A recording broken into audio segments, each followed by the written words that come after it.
This is the screen. Share. See, so I welcome all the students.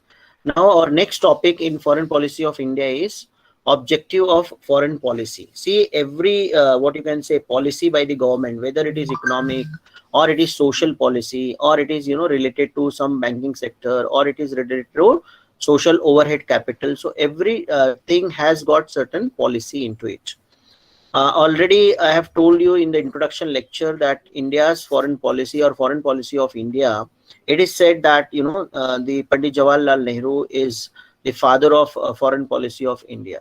But here that particular foreign policy, whether it is by the first prime minister or the current prime minister also, if you compare and if you contrast with the philosophy, you will find that objectives are more or less very identical and similar. See, timings may change, global scenario may change, but objectives are very much similar in nature.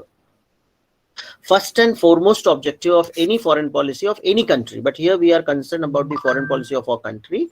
So here we would say that national interest, that is the first priority. Even if suppose we want to have a bilateral relation with any neighboring countries, I can give you the example of suppose Nepal, Bhutan, or I can give you the example of Bangladesh or even Pakistan or any other country in Europe. If you want to have a good relations with Britain, UK, if you want to have a good relation with Russia, or if you want to have a good relation with Israel. So every time you will find that our national interest is at the center or the core of our foreign policy. I can give you certain examples. You may be knowing that we are purchasing and we were purchasing the arms and ammunition from Israel, and there were some missile system and some rocket system which India wanted to purchase it. Now those rockets launchers and rockets, they were anti-tank missile system.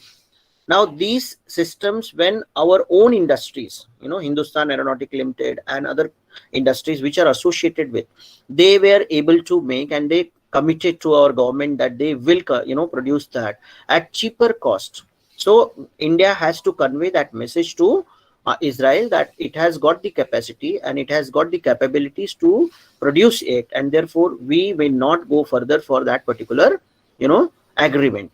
Second example I can give you of the Rafale fighter planes. Already the previous government had signed an agreement to procure, not produce, more than 100 plus Rafale fighter jets for India from France.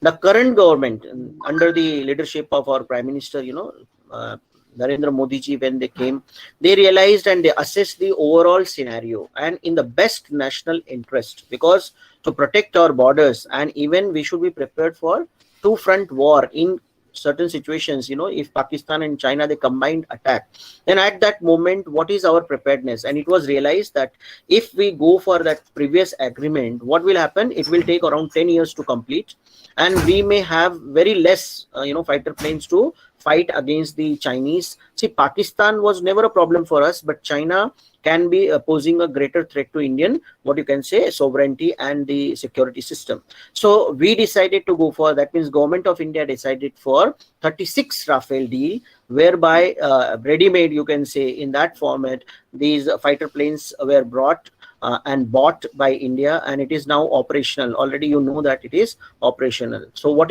was the purpose? National interest. Even trade relations, in the era of, you can say, globalization, when we have already signed, we are the member countries of WTO. We are very much, in convergence with almost all the economies for our economic particular needs. So in that scenario also, anything which is used as a dumping, I think the best example I can give you of China, because China has got the maximum capacity for production at cheaper rates. So cost of production of their commodities are less. They dump substandard quality products into any other country of the world, and for that reason India has banned, after, I think you may be knowing the Galwan episode, and even after the COVID situations, India had banned and India had reduced also the certain items and put restrictions on entry of certain items from China. So in all, what is the main reason? What is the main objective of that? National interest. Next example I can give you of, the India being the member of the BRICS. Now BRICS is something, the Brazil, Russia, India, China and South Africa, they are coming together for, you can say, bilateral and multilateral relations. It is not only one country, whereas 4 countries, 5 countries are there in BRICS, and these countries, they are there for multilateral cooperation in the field of not only economy but polity and security of the world. It also guarantees, the multipolarity of the world, because after the disintegration of Russia, what I told you, Soviet Russia, the dominance of, America is increasing, which may not be good. Unipolar world may not be good for any country or any economic situations. And therefore, such type of arrangements like BRICS, and I think now we have the BRICS banks also. So that will facilitate, the major countries like Russia, China, India, Brazil, South Africa, to have alternative, what you can say, trade relations, economic relations. Even they can have their own currency. Every time all the transactions are taking place, most of the transactions are taking place in terms of dollars. So that can be, a currency can be developed also. So that will increase cooperation, and that can lead to development process in India.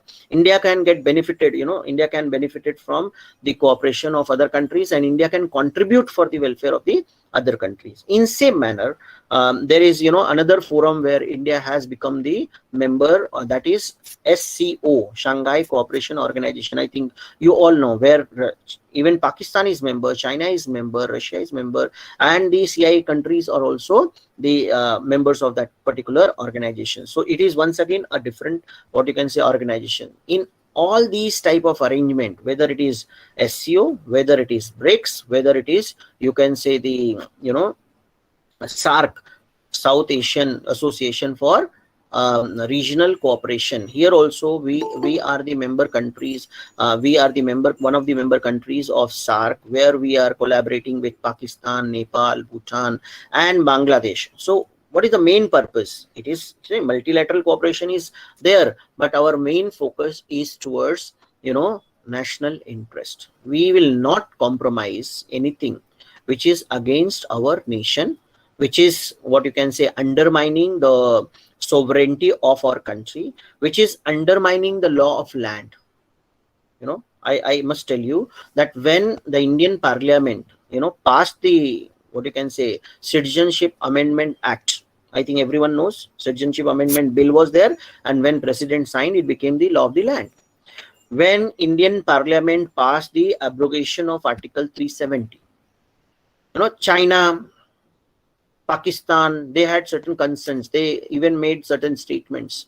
But India is not going to accept such type of statement, or it is going to criticize it, because it is totally in the best national interest, which our parliament has taken the decision. Nobody can question. So being a sovereign country, our country being the free and a democratic country, we have all the, what you can say, power and all the capacity to do that. And therefore objective of our foreign policy is very, very clear, that we are going to have the national interest as priority as compared to any other, what you can say, parameters. What is next? As we can